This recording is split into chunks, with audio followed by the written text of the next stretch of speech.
सब कोई सुने ना? ताली तो बजाए करे भैया हो। ये कहां बाबे कहां बाबे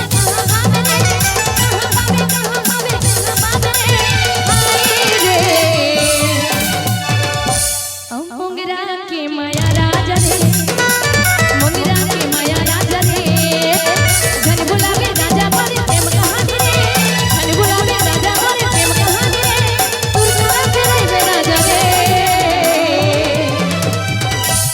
मिले हो तुम हमको बड़े नसीबों से, चुराया है मैंने किस्मत की लकीरों से, तेरी मोहब्बत में सांसें मिली है, सदा रहना दिल में करीब होके।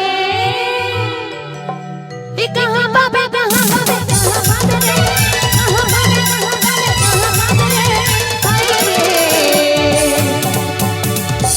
ओ केना पारा के मजा रे, केना पारा के मजा रे,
अरे बाप रे, ताली काबर नहीं बना तो तुमन भाई।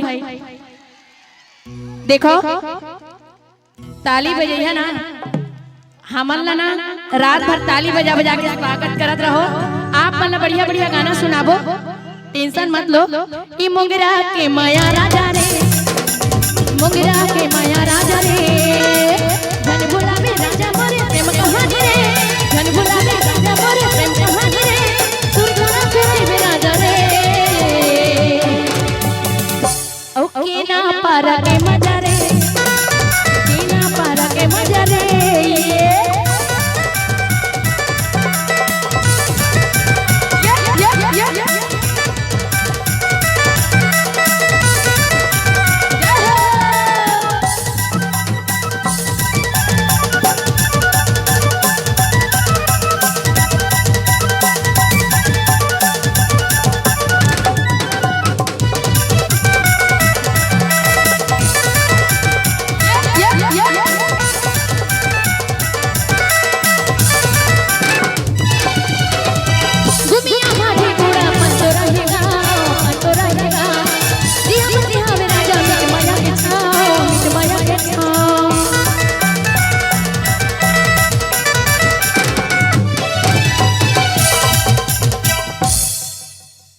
अच्छा आप एक बात बताना चाहते, छत्तीसगढ़िया छत्तीसगढ़िया सबले बढ़िया ना, तुरंत खाना बनाते ना, तुरंत रांधते तिलक इथे भात, छत्तीसगढ़ी माँ तुरंत रांधते तिलक इथे भात, और रजिया बाहर जाते तिलक इथे बासी।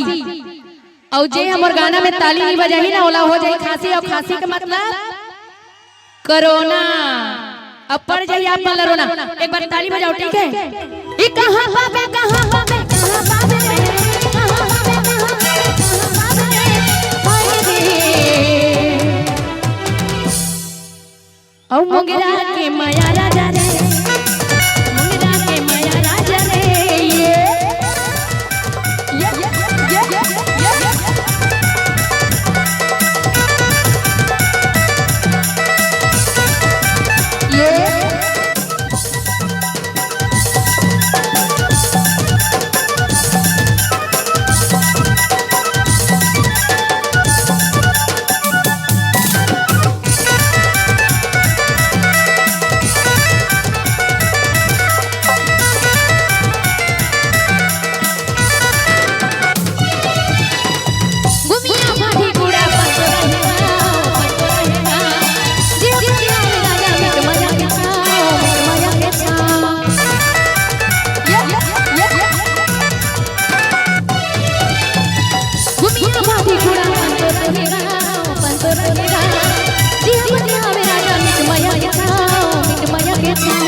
तोरी दीवानी मैं गा अब मोगरा के माया राजा रे मोगरा के माया राजा रे